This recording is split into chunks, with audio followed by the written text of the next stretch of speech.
Everybody ready? This morning, the Hamilton County Grand Jury indicted Damian McCrae on a 7-count indictment for the March 12th incident involving Officer Grubbs and Officer Kuiper. Do you all have the indictment? Okay. Under the indictment, he's been indicted with 1 count of attempted murder, 2 counts of felonious assault, 2 counts of weapons under disability, 1 count of carrying concealed weapon, 1 count of assault. The attempted murder and felonious assaults are also gun specified, which requires mandatory time. He faces over 20 years in prison if convicted. There's a very large likelihood that we are going to go back to the grand jury. We have a little follow-up to do and seek an indictment for attempted murder against Officer Kuiper also. This defendant, Officer Grubbs, fired 17 shots, and he was shot once in the lower abdomen. Officer Kuiper fired a total of 8 rounds.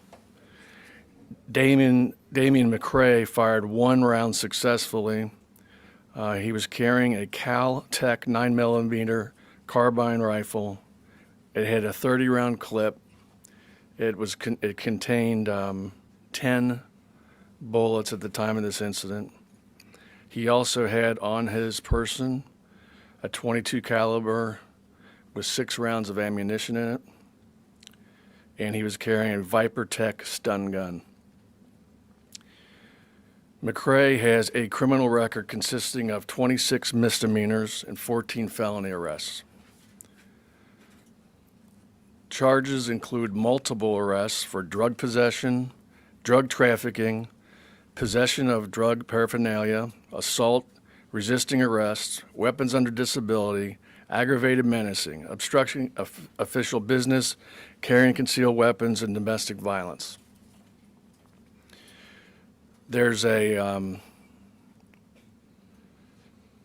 lot of people that should share blame in this, that he's even out on the street.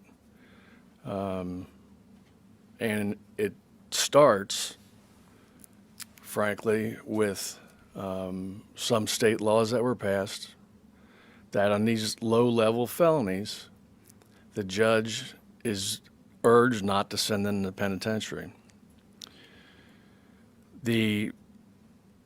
I have the transcript. I received the transcript of the sentencing on this case. But apparently there were conversations between an assistant prosecutor, the judge, and defense attorneys, and to the best of my knowledge, the judge told him what he was going to do based on the pre-sentence investigation. And the assistant prosecutor, on the record, left it at the judge's hands for sentencing. And this judge chose not to send him. That's what happened. Anyway, we're going to be releasing, I'm going to play an edited version of both body cameras so you can see it. But the city's file sharing page, you can go and download the entire thing. We've tried to strike a balance with these body camera cases. The Supreme Court has ruled a couple of times already on them. And basically they have stated that if it's evidentiary in nature, it's not a public record. And I understand that. I understand the need for the community to see what's happened in these cases. It's our position that as long as our investigation is completed in terms of the grand jury, that we don't have any problem releasing it. Anyway, Chief, you want to say something?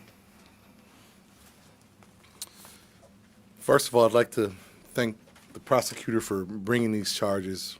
Very clearly, as you're going to see, this individual certainly had the desire to kill a police officer, if not both officers.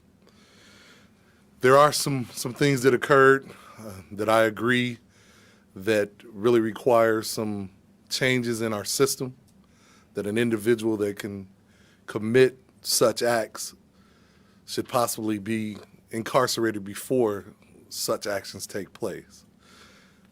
As you get to see the videos, I'll answer. Yeah, I got to speak with the chief before we came down, and the problem, if you want to cut to the chase on this, the problem is money. And when you close state penitentiaries, I've tried twice to pass a local tax to build a new jail here, and the voters just don't have the stomach for it. So we have to deal with what we're dealing with, and they've changed state law. If you don't have a prior record, commit a felony for, the law is very clear. You are not going to the penitentiary. Anyway, we're going to play this right now. I think the first one's Officer Grubb's body camera. Keep in mind that the sound picks up like 30 seconds into it. But I think you're going to be shocked when you see how close this individual is to the police officers when he opens fire. Peggy, go ahead and start.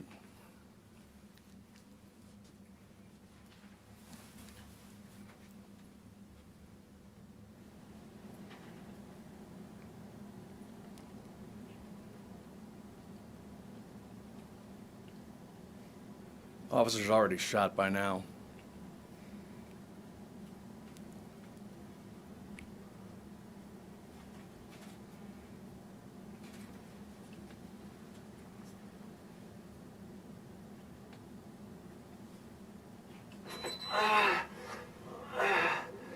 See your hands!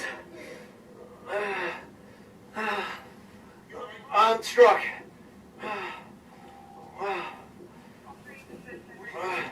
Right in the crotch. Oh, get out! Don't get out! Stay down!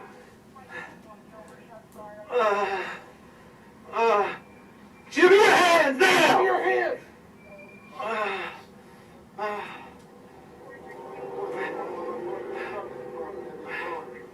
See, lay down now! Keep your hands up! Let me see your hand! Get your hand out of your pocket! Get your hand out of your pocket! That's where the revolver was.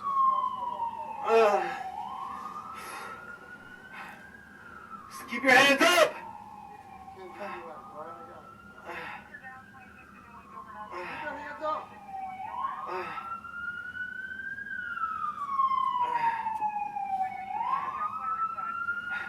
21, we're outside.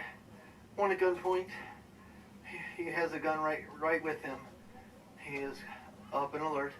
I am also struck. I'm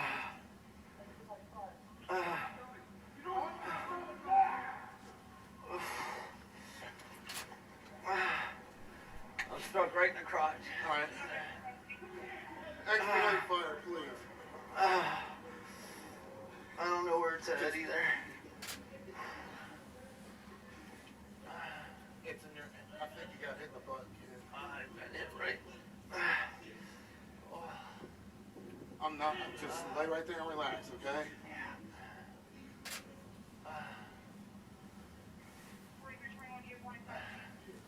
They have him in custody. I just need fire from my partner.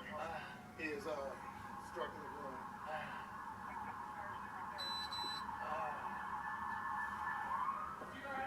No, he's struck in the groin. And I don't want to move him.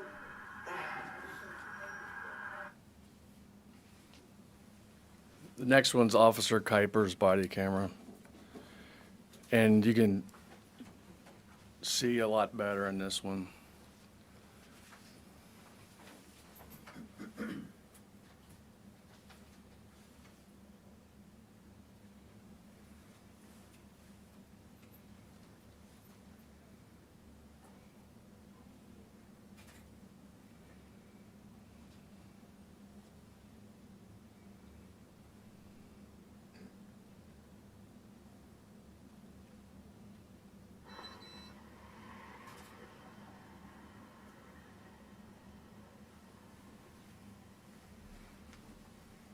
You'll see McCrae walking down towards the officer right now.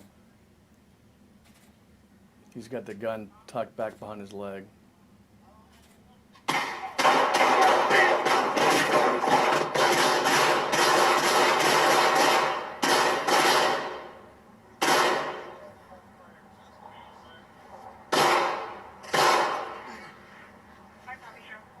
Stay down.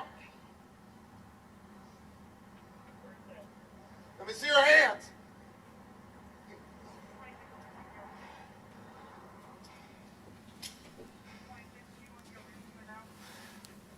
Let me see your hands. Keep your hands where I can see them. You all right, Ken?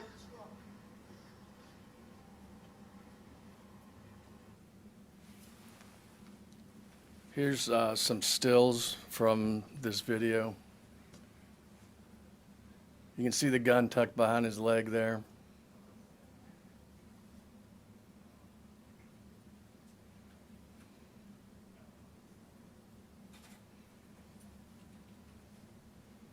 That's how close they were when he fired. How much of a distance would you estimate that is, Mr. Deters? These are 6 feet. I would say 5 or 6 feet.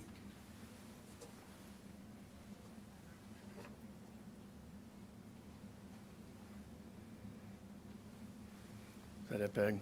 Okay. Take a few questions. Can I ask the chief something real quick? Sure, absolutely. It's what obviously what struck me are a couple of things. One is Grubbs is down and wounded and still focused on the composure, the training. It's probably not unusual to you, but I think to the people of Cincinnati it's going to be kind of startling. What do you say? Ken Grubbs is an 18-year veteran officer, extremely well trained, and I think he demonstrated that, his training in this actual encounter. The fact that he was able to continue, even after being shot, to continue to defend himself and his partner, and also communicate to the individual that fired the shots, as well as put out transmissions via the radio, I think it demonstrates a tremendous job and, you know, a very well-trained police officer. Real quickly, did Kuiper, did he put himself in between Grubbs and the shooter, or did I imagine that? After the initial shots were fired, he did respond to his partner, cover Officer Grubbs while he was down, and continued to ask for additional officers and for fire to come for the injured persons. Chief, last week, the mayor said he felt this was an assassination attempt. You at the time were more measured, so you didn't know what the motivation was by McCrae. Now that you've had a week to review everything, what are your thoughts? The same. You know, I still think that this is an individual who was willing to shoot anyone he encountered. In this particular case, it was police officers that he encountered first. So who knows what could have happened if he kept walking out Absolutely. in the neighborhood? I mentioned to the chief this morning that it was, after reviewing the evidence, I mean, it really was an act of God that saved these 2 cops. If that gun hadn't jammed, we could be, unfortunately, going to a couple of funerals. Joe, do you know how much time McCrae had spent in prison or in jail in aggregate? In aggregate, he spent 2 years and 6 months in prison. Over a course of how many years? 37. Since he was 18. You said the system deserves blame. Does the prosecutor's office deserve any of it? Well, I mean, we don't sentence people, you know, and you can scream till you're blue in the face. So the judge tells you in chambers what he's going to do. They got a pre-sentence investigation there. They met in chambers. I told him what he was going to do, and they went out on the record and did it. But just to be, I mean, I have that same transcript. Yeah. Just to be honest, the prosecutor didn't go and screw. Did not. It was.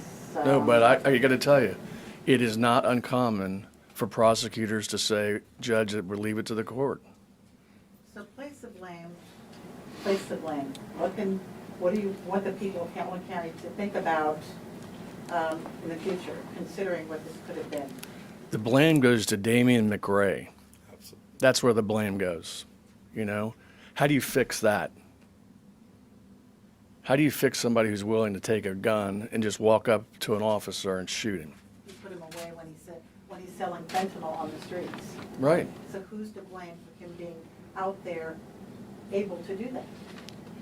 I know you said jails and I'm just saying, If I was the judge, he would be in prison.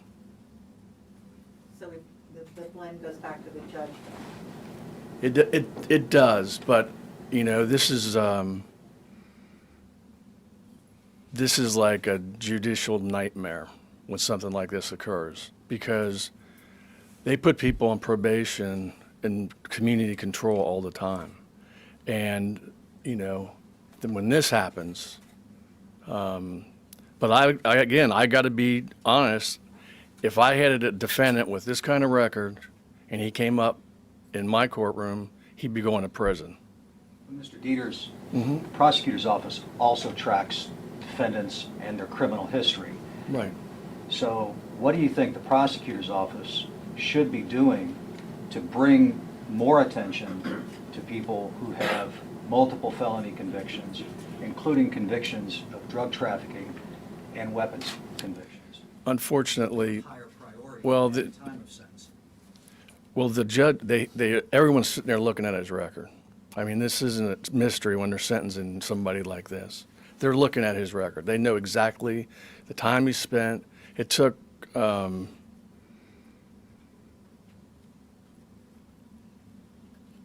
to court sometime and look at the records we're dealing with, because they're not getting sent.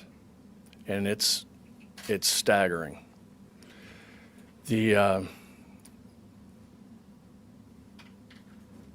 As I said before, the whole purpose of, and I know Deb Dixon and I have talked about this, they always give our office grief because we fight to keep people in prison that shouldn't be out. And they always say, we're the Department of Corrections and Rehabilitation. You know, we had to fight for 10 years to keep the Cincinnati Strangler in prison. And somebody with a bunch of low-level felonies, they just don't want them in prison.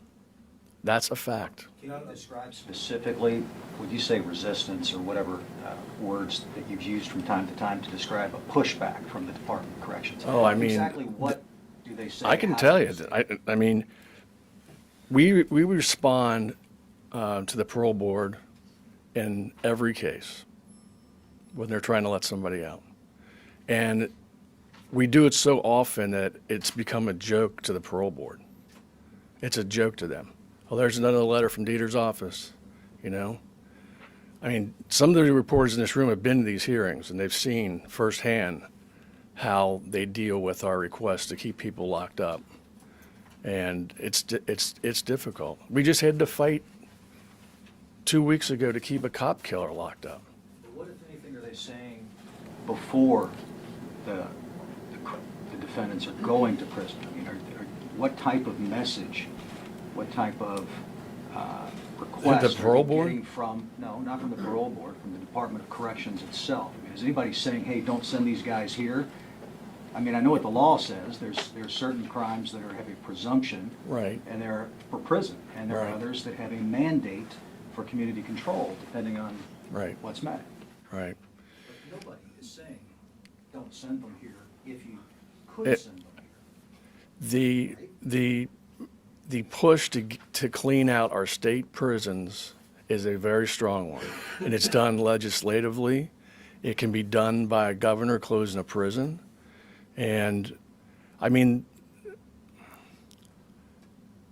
I don't know if you've ever been to a parole hearing, but they used to have a sign, Miss Dixon, if you remember, bragging about how many people they let out. Literally bragging with a number, that they had a rolling number. And that's what's driving this thing. And it's money more than anything else. How many people, and this is going to be a wild estimate on your part, I'm sure. How many people in Hamilton County have records as extensive as McCray? A lot. So how do you single him out? You really, I mean, what happens in a sentencing hearing is the probation department prepares a pre-sentence investigation report. Generally, it's confidential, but it lists all the stuff I just talked about, like for him.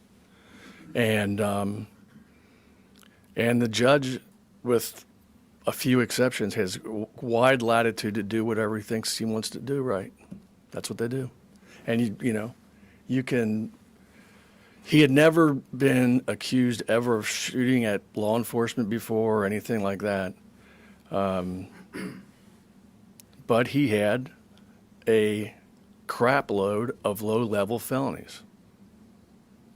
Joe, what do you say to the rank and file? You know, you've listened to Sergeant Hills, president of the FOP, really kind of cite this as an example.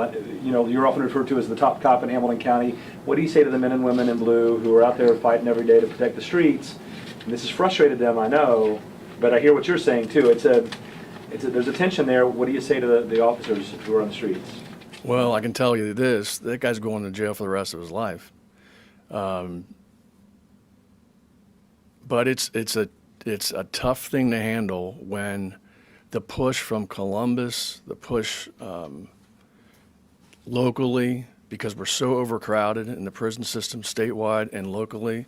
I mean, you get arrested on a low-level case now and you go to the jail, you're out on the street before the police officer's done with his paperwork. That's how bad it is. Joe, did one of Grubb's bullets render that Tech 9 dysfunctional? Is that how that happened? Quite possibly. There was damage, possibly from a bullet he shot to the gun that caused the gun to misfire. Well, I'm just in my mind. I'm just thinking what could have happened with the 10 bullets from the Tech 9, And the 6 in his revolver. The 6 in his revolver that hadn't been rendered. And by the way, when they were yelling at him to, show your hands, he was going into his pocket where the gun was. Chief, I believe these two officers have been partners for a while. Yes. How helpful or important was that in dealing with a situation like this as opposed to maybe two people that were not veterans and maybe had hardly ever worked together? Or is it just all works out the same? I think that plays a lot. These two officers were very familiar with each other, and their interaction, they were able to respond to each other, and Kiefer was able to come to his assistance very quickly. Weren't they together at They were two-man But I'm cars. saying back in 2014 in Walnut Hills with the guy who killed his mother. They were. Weren't those two, They were. working at Correct. that scene? So they've had some pretty, Yeah, they've been partners for a number of years. How's Officer Grubbs doing now? Timetable for him getting back? I spoke with him this morning. He's doing well, recovering. He's in good spirits. Very eager to see this prosecuted. And we can sit here and talk about all the causes, but what we're concerned about is what happens with Mr. McCray. That's what I'm concerned with. Well, I say, the guns involved here, can you talk a little bit more about those guns? Were they weapons that are on the street? Are they designed in to use in the drug trade? Or what do you know? I've never seen a gun like that, Cal-Tech 9. You can buy that the same way you can buy any other firearm. And, as far as that, guns are produced legally. It's how they change hands, how individuals come in contact with them that makes them illegal. I know in this particular case, with his record, he certainly was not allowed to be in possession of a firearm. The woman who called 911, I believe the girlfriend, is there any suggestion that she was involved in this kind of setup, or she just... Not at all. Was getting beat up? Not at all. Is there a timetable for Officer Grubbs to get back on the force? I don't know exactly right now. He's still recuperating. I'm not exactly sure he does anticipate returning to duty, as soon as possible. Sergeant Hills has said that his partner took some blame, felt blame on himself for not being able to protect his partner. I think that's a normal thing. When you're there, you want to protect your partner. You want to protect those that you're close to. And in that case, I think that's a normal response. McRae still hospitalized? No, he is not. He is in the Hamilton County Justice Center. And I will say, this video shows a little bit of a different view that I had in my mind, that both officers were together approaching McRae. Clearly, Officer Kuiper was scoping out this other side of the building coming in. So What he articulated was that he thought he had heard someone exiting a side door, so he approached the side of the building. When he saw no one, then he decided to approach, down the center of the courtyard. Did they fall like close to each other when they were both hit? No, they were a good distance apart. In the same courtyard, but one approaching from the center. Officer Kuiper was off to Officer Grubbs' right. And I'm assuming when the last of Officer Kuiper's body cam, when it looks to be face down on the ground, he's probably on the ground. He actually falls to the ground, Okay. and that's where you see the camera on the ground. McRae was shot 4 or 5 times, I think twice in the head. So Joe, last question to you, real Uh-huh. quickly. What message do you have for the people of Hamilton County? Be more engaged in the process, understand state laws, understand how judges are elected, or what are your thoughts? What would you say to the people? Well, I mean, obviously elections have repercussions, and I wish people paid more attention to that. I do. It might be in here, but the shots that hit the suspect, were they all fired by Officer Grubbs, or were they fired by a combination? I don't know. We don't know that yet. We're still waiting on the ballistics to. Once the investigation is completed, we'll be able to determine which shots hit or struck where. He was shot twice in the head. That's what we believe. Yes, And survived. because it's very difficult to determine entry and exit wounds, particularly when an individual is alive. It's not like you're doing an autopsy to determine that. Grubbs got the vest? Yes, he was struck below his vest. What, if any, sentencing changes do you think could address some of the problems that go with having some of these career criminals and getting community control as opposed to shorter prison sentences? Is there something to be said for if you're convicted of trafficking in fentanyl or fentanyl, then at least you're not eligible for community control, or if you're I would have no gun problem. or I would have something? no problem with that at all. Well, I'm not trying But the to- problem is, the problem is that there's no space for them. That's the problem. We want people like that locked up for sure. Okay, someone selling drugs, you go over to the courthouse today, I bet there's 25 defendants doing that today, getting sentenced for trafficking.